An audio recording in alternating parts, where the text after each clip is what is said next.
Hi and welcome to the Journey to a Dream podcast, which is brought to you by Kawasaki Insurance and also supported by the Andreas Racing Association here on the Isle of Man. Essentially, this is all about talking to people who are passionate about motorsport. And as we speak, it is MGP and Classic TT 2025. So I've got two guests today, and they are going to be able to give us a real insight to both sides of this sport, both from a rider's point of view and also a partner's point of view. Let's meet them. Hi, my name's Chris Moore. I'm 56 years old. I live in Newmills, Derbyshire, England. Although I'm born on the Isle of Man, I've been racing for 35 years and love the Isle of Man. I'm Chris's wife, Lorna. We've been together for just under 35 years, so practically the whole time we've been together he's been racing, and that's me. OK, Chris, so I was going to mention, obviously, your Manx roots, and it's clearly something that's still very important to you. Absolutely. Although we moved away when I was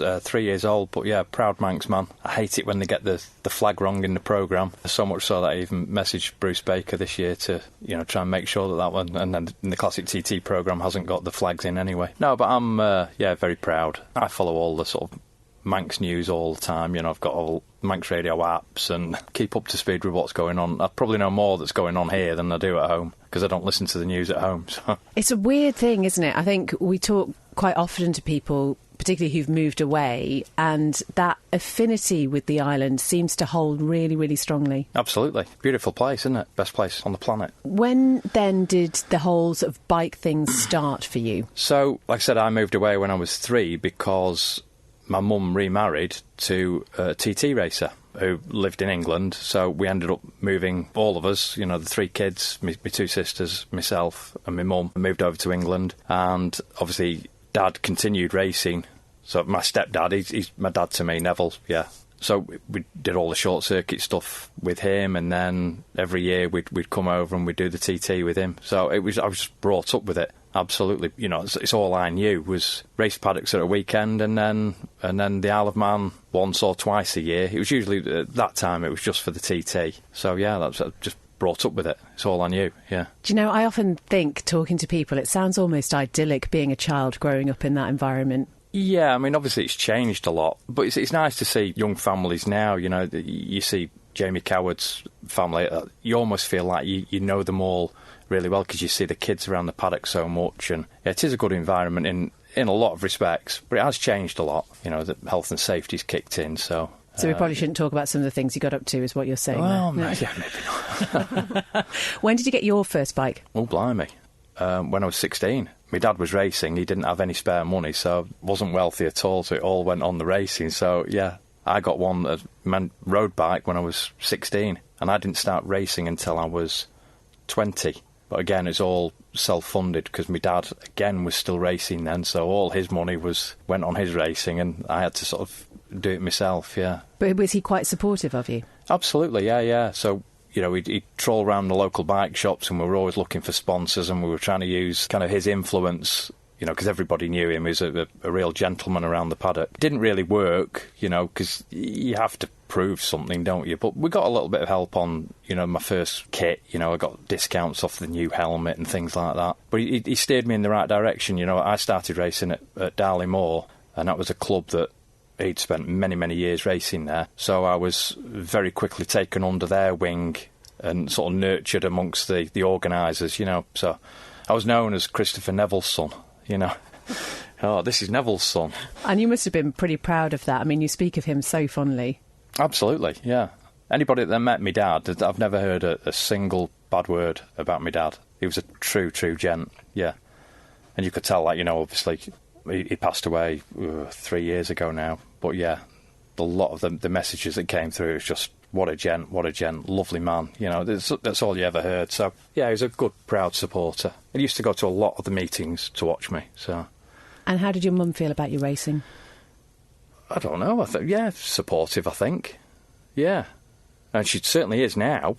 In the early days, maybe not so much, because I don't know, we'd have to ask her. I've never truly asked her. For parents, you are thinking, there's part of you that wants your child to go and do everything that they want to do if it is a dream of theirs. But, the inherent risks will be there. And, of course, you'll have seen her husband sort of struggle with the financial side of things. So there'll always be a bit of a worry, I imagine. Yeah, I think the certainly the financial side of it, she's definitely seen that. Like I say, we didn't struggle as a family. You know, the upbringing, I'm totally happy. I know I didn't have the same things as a lot of my friends did, but that's just circumstances. You know, I don't feel I had a bad childhood in any stretch, though. You know, we got to come here once a year. You know, it was good. Yeah. And either of your sisters interested in motorsport?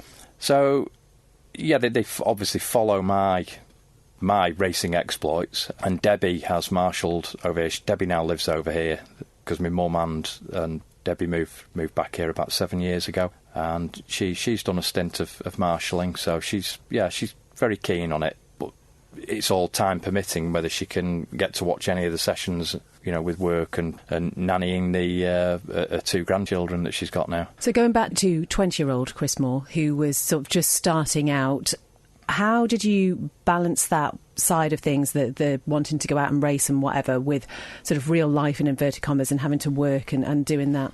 I still got out all right, you know, good visits to the pub every weekend, but it was really hard, you know.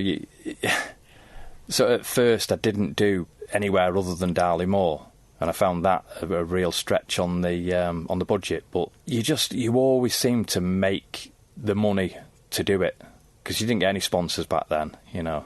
But you always seemed to find the money. You just did a bit of overtime when you could. And what was the day job? Back then I was concrete drilling and sawing concrete. The old boss then used to let me use the van, so that was one aspect. I didn't have to find a van to buy, you know, because I got used to the works van. So that saved quite a lot of money. Apart from there was one trip to Pembury, wasn't there?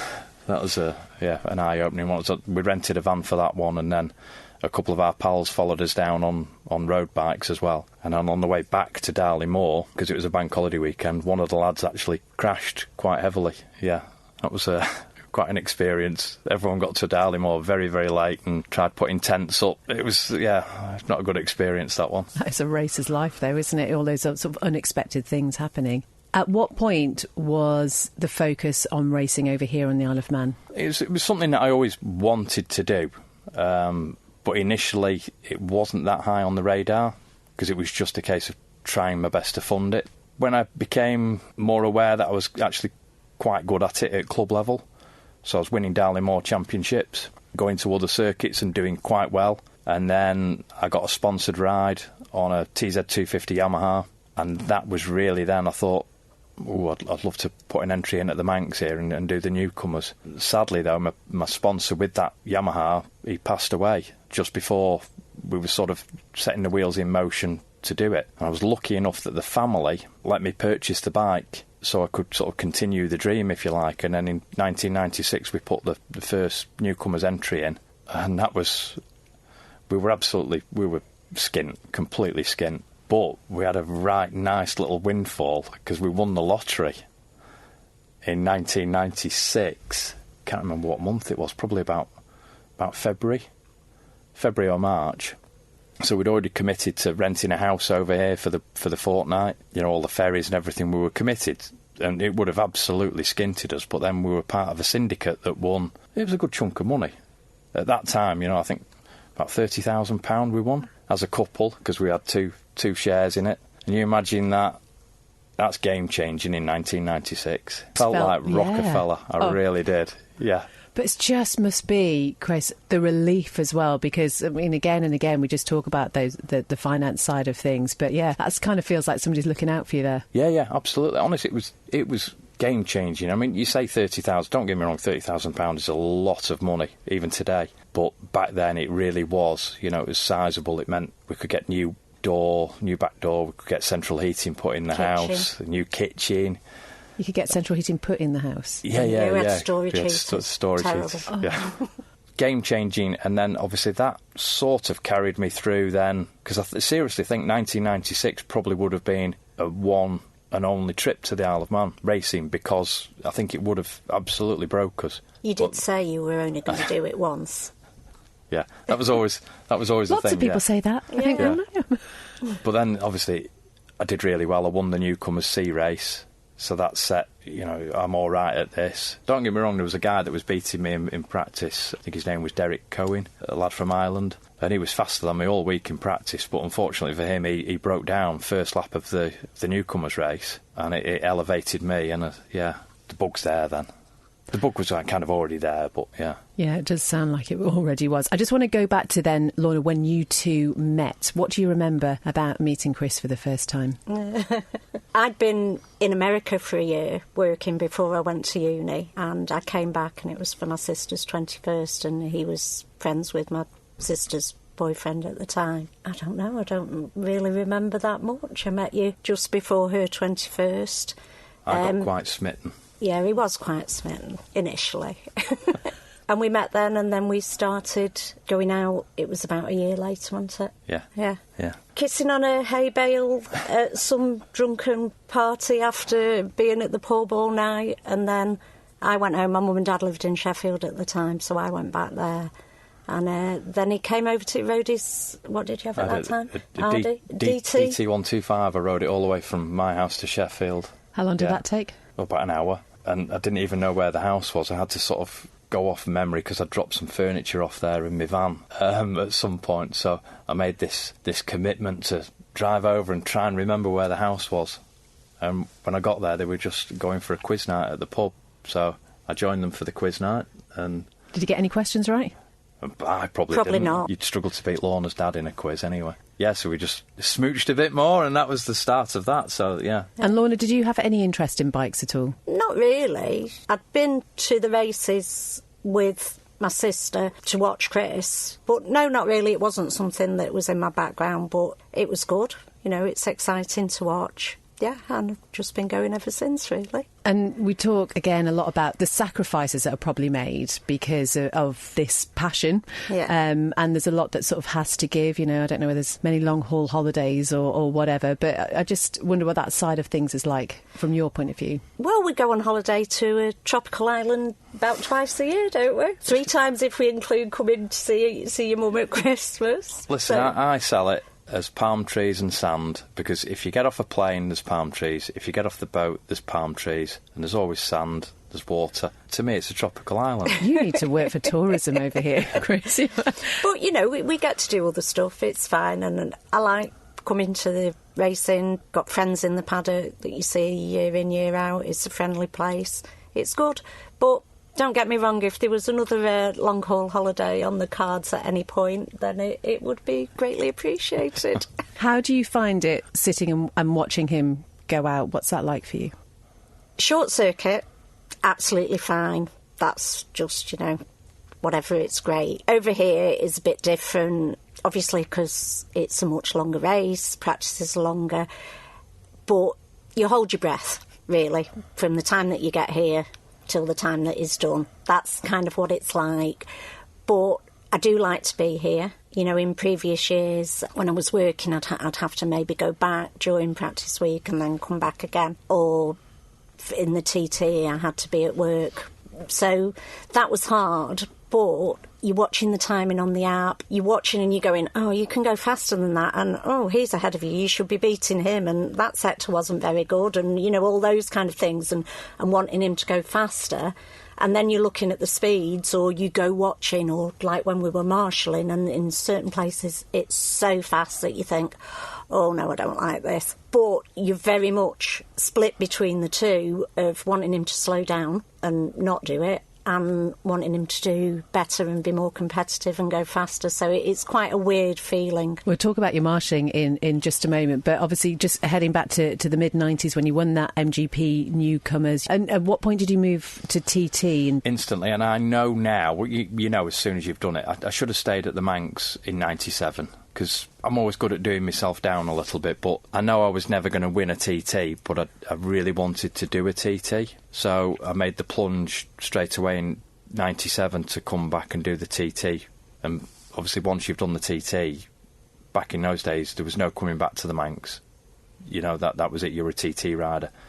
So, yeah, I did the TT for 3 years after that. You know, I was only doing it once, yeah. So TT 97, 98, 99. And don't get that, I knew I was in a position. Mid-table obscurity is probably the best position, but it's levels. The lads that are winning are super quick. Then there's a whole chunk of others that are going okay, and there's always got to be someone near the bottom of the field. But everyone's going quickly. It's just the TT is different level. So you did it for 3 years, and did you have a break, or...? So, yeah, then we were thinking of starting a family, so sort of 99, that sort of drew a line under it, and then Bryony arrived in 2000, and I basically had 9 years off, at which point then, though, in 2009, they changed the rules, and you could come back to the Manx if you'd not done the TT for so many years. So 2009 I came back for the Manx. And was there any conversation about that? Do you remember any sort of conversation, or was it just... No, I don't think so. I think it was just like, oh, we're going to do the Manx. I think I just threw an entry in and then broached it. Yeah. Hoped she'd overhear it in the pub conversation, you know. In fact, I think that's kind of how it came out. You know, I was talking to someone across the table. Lorna's very good at hearing things that are going on in the background. You've done what? But it wasn't a good trip, that, 2009. I was going okay. I think I was actually fourth in the race, and then I fell off at the gooseneck in the wet. It was back in the days when, they'd send you out in iffy conditions, and, I high-sided at the gooseneck, and I got a ride in the helicopter with a broken collarbone, which I've always felt a fraud. I wasn't there. Where were you? Were you I'd gone home for exam results day, and I got a phone call from him saying, don't worry, I'm just in the helicopter. We'll get into the helicopter. Right, OK. But I walked to the helicopter. This is right, but the only seat in a helicopter at the event, when you get put in there, it's a bed. So you can't sit there. So they lay you down, and then they strap you in. And then once you're strapped in, you become part of the procedure, if you like. So you arrive at Nobles when they land, and then the team takes over, and there's no moving from that stretcher then. Even though I'd walked, I took my own leathers off, I walked to the helicopter. You're in the system then. I did feel a fraud, because I knew I'd only done my collarbone, you know. But then they go into the full procedure of checking you out, because adrenaline's a funny thing. They know what they're doing.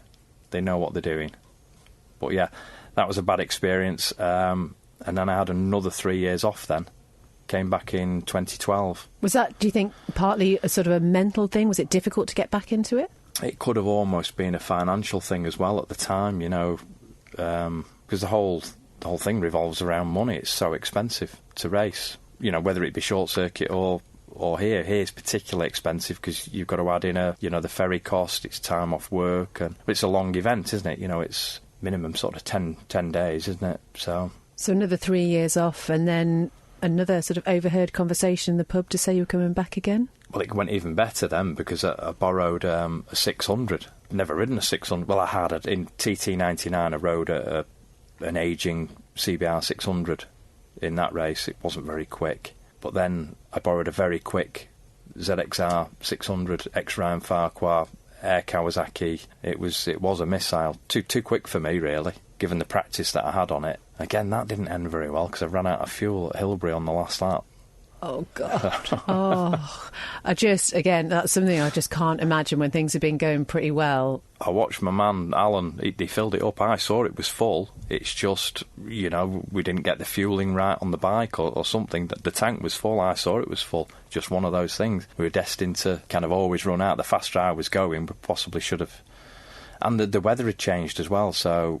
Again, I think there was slight damp patches, so I was possibly rolling off the throttle a bit more in places, and you actually use more fuel when you're going off and on the throttle all the time. You actually use more than just being flat out, so I think that's why we ran out there for, we could have done another 100 cc's of fuel would have got me to the finish, but one of those. Lorna, is he somebody to avoid after a moment like that? He's not too bad, actually. It's worse driving his van round. That's when he gets annoyed. With things in the racing, he's quite calm and collected about it, really. Philosophical when things go wrong. Yeah, it can be. I get an initial disappointment, But then we came back, because the Classic TT started then, 2013. There was a breath of fresh air, for particularly the bike that I owned, because it was an old bike that was eligible. And it was a new beginning, really. So from 2013 onwards, and I found myself at the sharp end again. So from being, mid-table obscurity, I was then back on the podium again, if you like. So, yeah. What's that feeling like when you turn right? lucky enough to have done it 4 times. One of them's a little bit of I got what they call a first privateer, and I think that was in 2013. I think I was 4th overall, but you still get called to turn right to get your first privateer. It's amazing. It's amazing. I think it's got to be one of the best things. I'd love to do it at TT, don't get me wrong, but that, like I say, that'd never happen. But lucky enough to do it 4 times at the Manx. And Lorna, watching him? Oh, it's really good. It makes it seem all worthwhile. Really amazing when they get, like, it is special. Podium and everything. It is special, yeah. And obviously born over here but live, so you don't get the Manx national anthem when you're on the podium, if you're at the top. I've only had the top step once, and that was my Newcomers year. And because there was three races all on the podium, so you got Newcomers A, B and C, I genuinely can't remember. I think Paul Duckett won the senior Manxman, so I remember the Manx national anthem playing. I don't remember. But I don't remember them doing an anthem for the rest of us. But that really would be a bone of contention if they got that one wrong, if I was looking. I've never had a top step, you see. So in 2022, when I finished second in the junior, it was Francesco Coringa won the race. So it was the Italian national anthem blaring out, but yeah. OK, well, we're going to have to keep an eye out for that one. You're the sort of person, I reckon, you might have the Manx national anthem as your ringtone on your phone. I'm not quite yet? No, not quite there yet, OK. No. So here we are then, MGP and Classic TT 2025, and, you know, you've got that experience behind you. You've got presumably a lot of people behind you as well, because it takes a whole team of people to get a rider to the start line. Who's supporting you this year? Well, for the past, I think it's 7 years now, it may be 8, I've had great support from Outhwaite Plantire, which is Mick Outhwaite, Steve Outhwaite and John Outhwaite. I ride Mick's 250.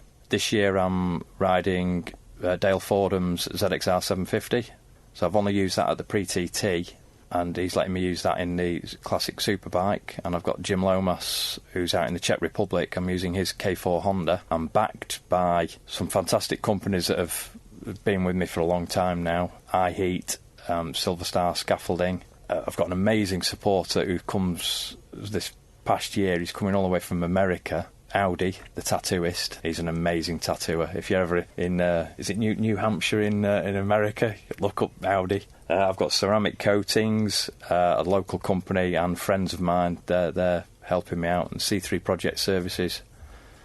They've been with me for a while now as well. Yeah, I'm blessed. I've got some really good support, and obviously Lorna by my side. Colin Bridson, he's been through some thick and thin stuff with me. He's helped me with the parish walk, because I've also done the parish walk a few times. Oh, have you? Where did you get to? Finish. Come on. Of course you did. Yeah. Lorna, did you do it with him? No, not at all. Six-time finisher. Wow. Failed twice. Yeah. Well, we don't really need to worry about that, do you? Finished 6 times. Wow, yeah. That's amazing. Blessed over the years with some amazing support. So long may it continue. Yeah. And in terms of what you've got going on in the pits and whatever, is that a fairly fixed crew that you've got with you? Yeah, it's been the same crew for a long time, so we all know what we're doing. Yeah. Obviously, Dale's been around a long time, helping various people. So, Lorna, would you ever get involved in that? In the side pits? No, absolutely not. I don't want to be there if I'd do something wrong. I'd pay good money to see Lorna in a fireproof suit. Absolutely or trying to get not. One of Never happening. To get one that'd fit anyway.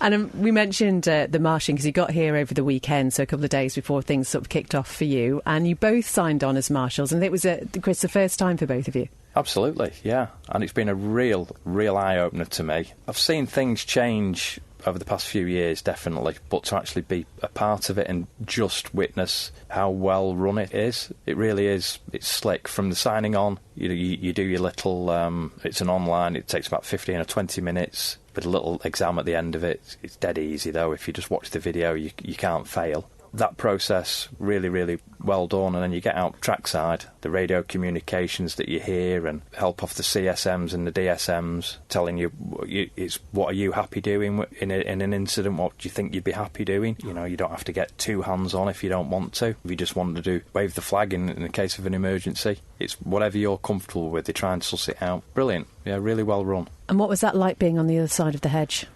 Christ, it's one of them when you always do that thing, you know, whenever you watch, you go, God, this is fast. It's mint. It is mint.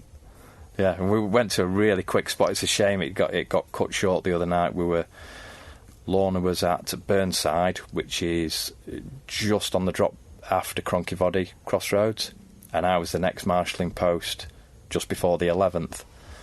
And they're trapping on down there, but unfortunately we only got to see about 20 come through. Unfortunately, red flag, but yeah, fast. How did you find it, Lorna? It was really fast there.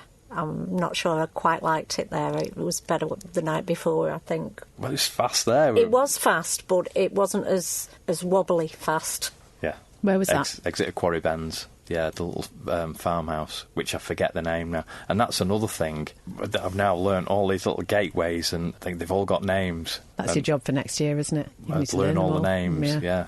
My word. I'd do it again, absolutely. I think now we'll be busy from now on, hopefully. I'd love to put something back again, though. That's the feeling you get as well, that you're just giving a bit back. Because I've taken so much over the years, you know. You feel like you can, you doing a bit to help out, make the event run for, especially the newcomers. That's what I was really keen, to make sure that first session went ahead. It's an important role that to make sure they get going. Great thing to do, both of you. What is the aim this year? Have you got something in mind that you'd really like to achieve by the time you leave? No, do as well as I can, go as quick as I can. I did the TT this year, and I wasn't happy with my lap times, but I was really happy with the result, if that makes sense. That's kind of what I'm after.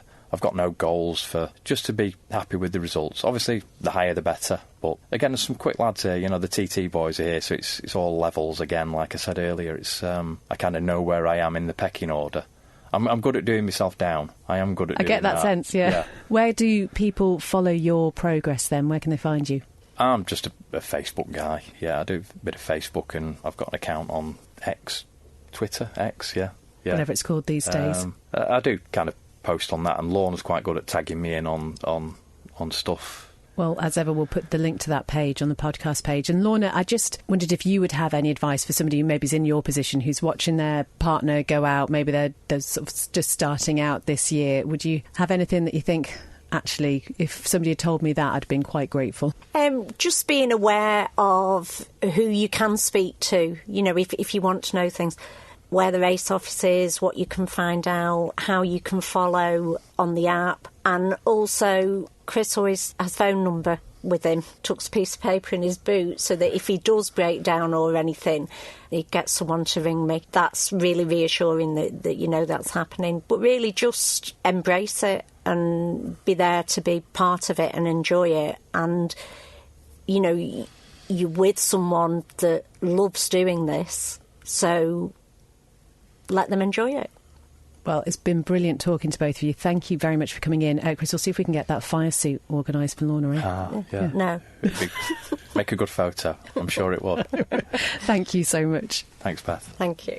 Just love talking to Chris and Lorna Moore, so really grateful that they took the time to pop up here. As ever, the link to Chris's Facebook, I'll post that on the page, and if I can find him on X and Twitter or whatever, I'll post that one as well. We wish them all the very, very best. Wasn't it great, though, to hear from Lorna? And I think that support is just so crucial for anybody who is involved, certainly racing over here on the mountain course. You've got to have those people around you who really get why you're doing what you do and really just let you do your thing. I was also going to ask, actually, before they left, if I could join a lottery syndicate with them. So if you are listening, Lorna and Chris, I'd be well up for that, actually. Journey to a Dream is brought to you by Kawasaki Insurance. You can find out more about them and how you can get covered by them by visiting their website. It's kawasaki-insurance.co.uk. The Andreas Racing Association is a great point of call, particularly for anybody on the island who wants to find out more about what they do, but also if you live further afield as well and you want to take part in any of the competitive racing that happens up there at Derby, do get in touch with them. The link is on the podcast page as ever. August the 24th, remember, is Derby Day. So if you've got any interest in bikes at all, honestly, head up to Derby. It will be quite the spectacle. Sidecars, solo machines and all sorts of things going on up there. Thank you so much for taking the time to listen to Journey to a Dream. If you'd like to get in touch with me about anything at all, BethSB@manxradio.com, especially perhaps if you'd like to be part of the podcast in the future. I'll be back with another episode very soon. So until then, take care. Bye-bye.